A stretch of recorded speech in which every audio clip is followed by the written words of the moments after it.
Madeline Jasinski. And I'm Ellen Kyle. And welcome to the Morning Brew, where we brew the news just for you. Good morning, Lake Braddock. Today is Friday, March 12th, and it is a gold even day. Would you please pause for the moment of silence?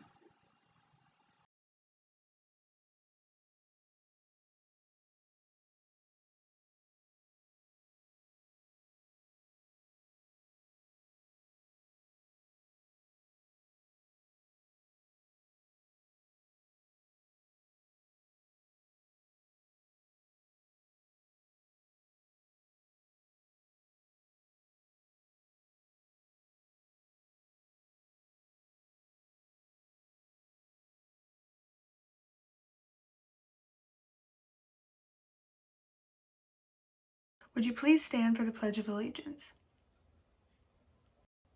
I pledge allegiance to the flag of the United States of America and to the republic for which it stands, one nation, under God, indivisible, with liberty and justice for all. Thank you to everyone who made a card in the Bruin Philanthropy and Bruins in Action card drive. We received over 1,000 cards. Join our Google Classroom if you want to get in on more projects like this. Did you know that Lake Braddock has over 90 total high school clubs and activities? Want to learn more and join these clubs? The Club Council is organizing a virtual clubs and activities fair. This fair will be an opportunity to find shared interests and become more involved in your community. It's coming up on March 19th during wind time. An email will be sent out to club sponsors with more information. If you have any questions, please contact Ms. Tui or your club or activity sponsor.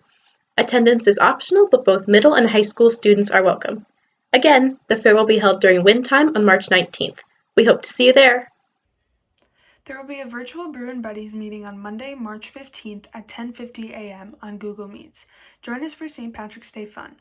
More information is on the Bruin Buddies Google Classroom. The join code is 6QLYNJD. There will be an in-person softball workout this Friday, March 12th from 3:45 to 5:45. Bring your glove, mask, and water. Attention all high school girls tennis players. If you are interested in trying out for the girls tennis team this year, please visit the LBSS Athletics website shown on the screen and go to the team info page. Please complete the Google Forms on the girls tennis page to receive news and updates about preseason workouts and tryouts. Hey Lake Braddock, are you ready for a spring homecoming? Here's a look at our spirit days during the week of March 15th.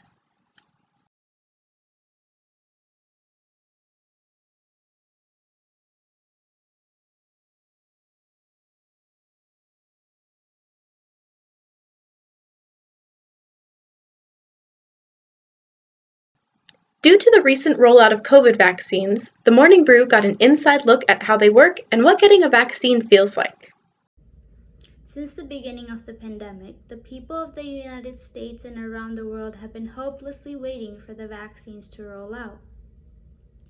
For many, vaccines mean a slim chance that the world will one day return to normality. However, now that the vaccines are out, not a lot of people are sure about getting one. Many people, like our President Joe Biden and our Vice President Kamala Harris, have already gotten the vaccine. So, what was it like? Let's hear from somebody who's already gotten the vaccine and look into their experience. My name is Julie Peter, JULIEPETER, and I'm a public health nurse in Fairfax County. What was your experience like getting the vaccine? After the first dose, I had a sore arm for 2 days and a headache. I was no problem though. 4 weeks later, I got my second dose of the vaccine, and that night I did experience a little bit of an elevated temperature, body aches, chills, and a headache. And that lasted overnight. I felt pretty bad overnight, but the next morning I was feeling good again. People have a lot of questions in their minds about the vaccine, and there's not a better person to ask these questions to than a health expert working specifically with COVID. Yeah, so hi, I'm Ada Jane, or Dr. Jane. I'm an infectious disease doctor up here in Northern Virginia. COVID-19 has been a big part of what I've been doing for almost the past year, given it is an infectious disease, and definitely been helping to manage and take care of patients for that. So, how effective is the vaccine? So, is it gonna get rid of the situation we're in right now, or where is it? Where does it? Where? What's the scale? So what's the scale? So that's a great question. So I'll break it down in a couple of parts. So, we've been waiting for this day or this moment to come for a vaccine. So as you know, COVID-19 is a virus. It's not a bacterial infection. So, how we treat normal infections with antibiotics, this isn't that. This is, when we are coughing and sneezing, these viruses. So that's why it's been a global pandemic is we don't have actual treatments that end this infection. So, like a lot of the other viruses that we have, especially something like the flu, which we see every year, this is something where a vaccine can come into play to help build immunity to this virus that we have, or this COVID-19. So, how effective is a great question. So, the vaccine data that we have has only been around for a few months, but the initial data that we have on the two vaccines that are out there, the Moderna and the Pfizer, do show that once people are immune to it, it's about over 90 to 95% immunity that every individual can get up to. Mm-hmm. So, when will the immunity develop after you get the vaccine? So that's another great question. So what we're looking at from the data, both with the Moderna vaccine and the Pfizer vaccine, there are 2-dose vaccines. And what we're looking at is the 95% that they talk about in the media and the news is about 2 weeks after your second dose. So you have one dose, you wait about 3 to 4 weeks based on the vaccine that you're getting, and 2 weeks from that second vaccine is when that 95% immunity is supposed to be put in. Oh, okay, got it.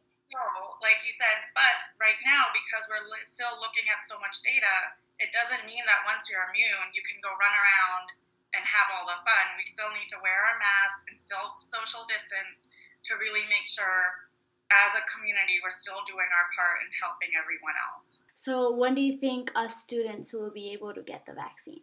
Well, that's a really good question. So right now, the vaccines have been studied for individuals 16 and older. So for younger kids, the studies are starting my hope and the goal is that the studies are going to start coming out in the springtime. So again, it's a phase-by-phase rollout. So once you have your doctors, your frontline workers, first responders, elderly, teachers, all of us, getting vaccinated, to all the individuals, then once all that data now starts coming out for the kids, and hopefully the goal is that the data for the kids is going to be just as strong as it has been for adults, then they'll start the same rollout program for all the kids to start getting vaccinated. This is Luke, Will, Michaela, and Valentina with the Morning Bru. And now to your teacher and senior happy days.